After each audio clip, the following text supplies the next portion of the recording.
Hi, Morgan. This is Ira, and I am recording here my voice feedback on your conference paper, not as delivered, but rather as I'm reading it. As you know, I've read it before, and I've also listened to you deliver it, but this feedback is more about what I see as a reader as I'm going through.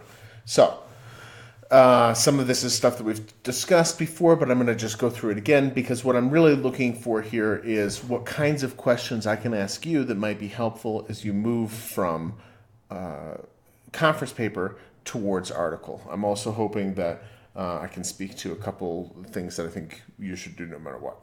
Okay, so let's get started. So, I think right here you offer a strong, clear start. And one of the things that I'm going to be looking for and hope that you're going to pursue as you're reworking your introduction for the journal is a sense of how, on the one hand, you get to this point that you're going to make, and which I think is a really interesting and useful point still. How you get there in a way that clearly ties into some specific recent scholarly conversation. And I'm going to put a lot of emphasis on scholarly. So in your conference paper, you really worked a lot with blog posts and like Chronicle of Higher Ed articles, all of which is fine. But there is a significant scholarly literature already in existence.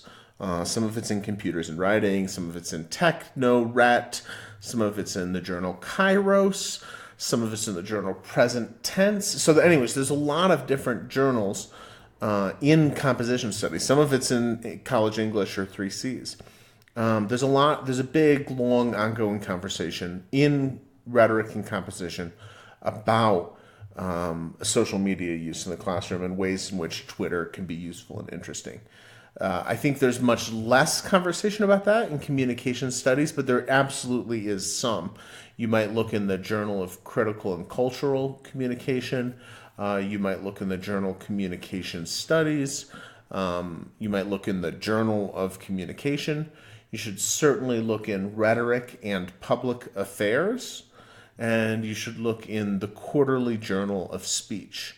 You might also look in the Review of Communication. So those are a bunch of different journals where you can be working with scholarly sources that are going to help you situate both your insights and your overall argument in the scope of this fuller field-wide discussion.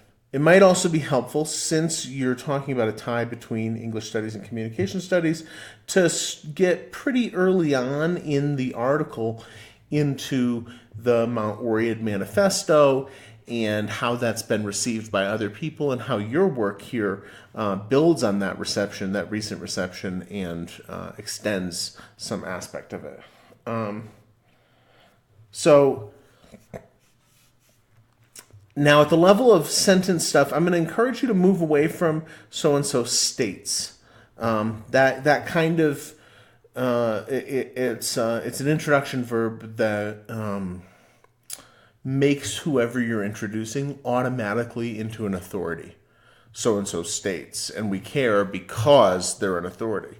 So, think more in terms of argues or contends for something that you're maybe on board with, but maybe not. Think more in terms of works to argue for something you're going to challenge, that kind of language. Think in terms of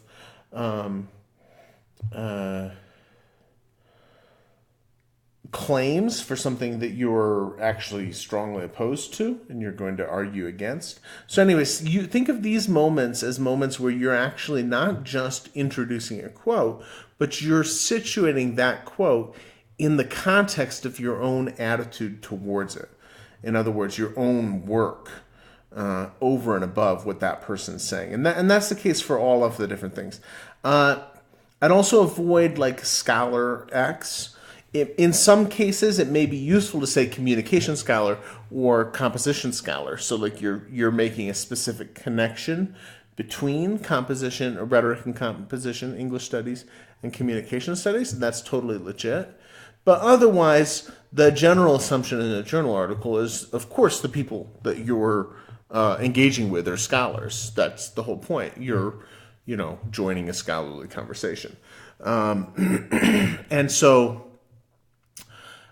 if you're engaging with somebody who's not a scholar, you might point that out. And again, like I said, if you're engaging specifically on the basis of somebody being a scholar of communication studies or an English studies scholar, and you're going to talk about that makes a lot of sense. So I want you to think in those terms, and also I think here you're introducing this in terms of kind of an eye search, and that's not bad. There's a way to do that can be really useful and effective. One way of doing that, I'd encourage you to check out an article I wrote in Pedagogy a number of years ago now. But I think I've worked really hard on the iSearch part of things, and I think it's a useful model for that if you want to go that route. You can find that on my academia.edu page. The article's called Reprivileging Reading.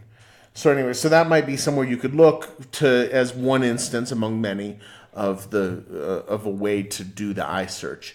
The point is, it's okay for a conference paper to situate this a little bit in terms of your own experience, but for the journal article, if you're situating it in terms of your own experience, there should be a good reason to do so, a good rhetorical reason. So is there, and if so, what is it, and how can you tell this story in a way that really brings that home? And if not, then I just cut that and situate it only in terms of ongoing scholarly conversations. You can go either way. They're both perfectly legitimate, reasonable things to do. But for the article version of things, you want to either cut this or extend it and expand it and make it a fuller part of the story.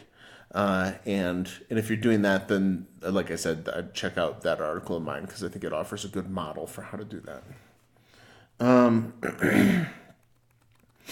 This sort of thing, I would only turn to, and this is the case, I'm not going to go through the whole essay and talk about this each time, but think of this as true for all of the blog postings and Chronicle of Higher Ed, Huffington Post, all of those non-scholarly sources. I would actually really strongly encourage you away from a close engagement with those unless you're looking at them as an object of study. So if you're going to look at, say, how they talk about Twitter use, and you're going to kind of rhetorically analyze their own words, their own work there, that's totally legit. But otherwise, I'd stick with scholarly sources unless you absolutely can't find a scholarly source where somebody's talking about this.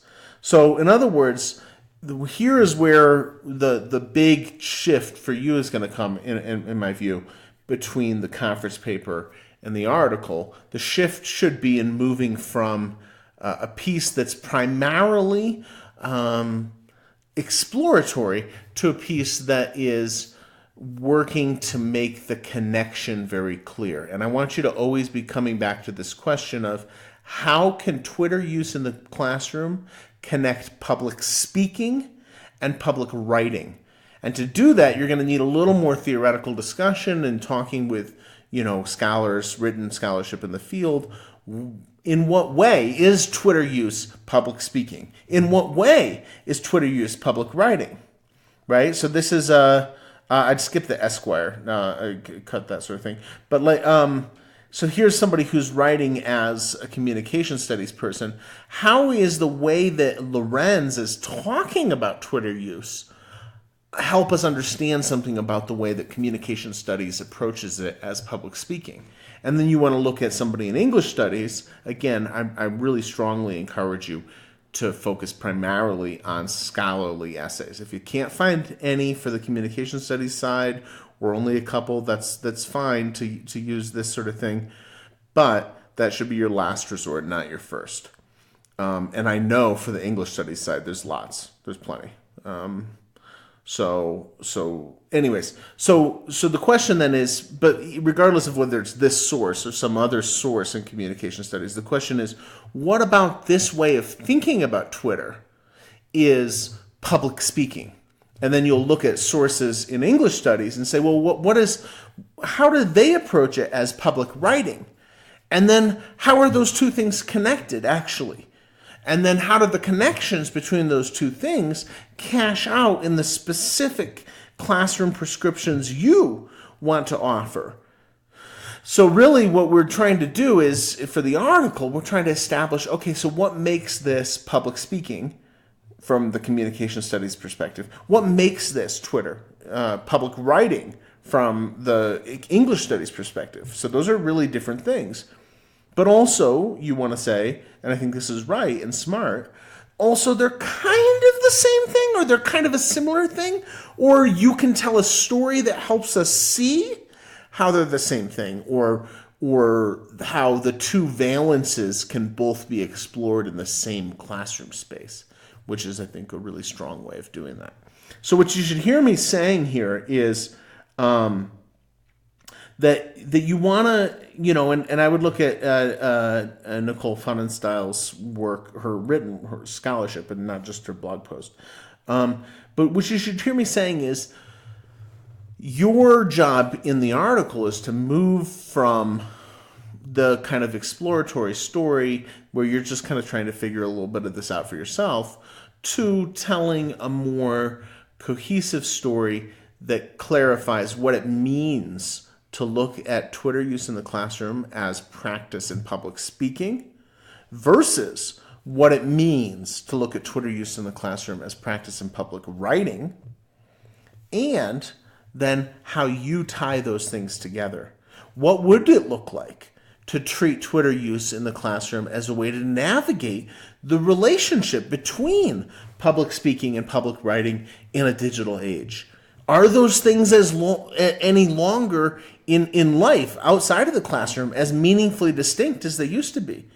If so, how does this help us navigate both? If not, why not? How does this help us navigate the way that the world has made them more similar than they used to be? And then you want to, by the end, be able to come back out and situate all that in terms of the Mount Oread Manifesto, in terms of the larger disciplinary story. So that's my kind of suggestions for trajectory here. I hope they're useful. I'm really, I know I said I'm not going to have like office hours, which is true, but I'm around town. I'm here. This is not due till whatever I said, the 14th or 15th. You should be really busting your back.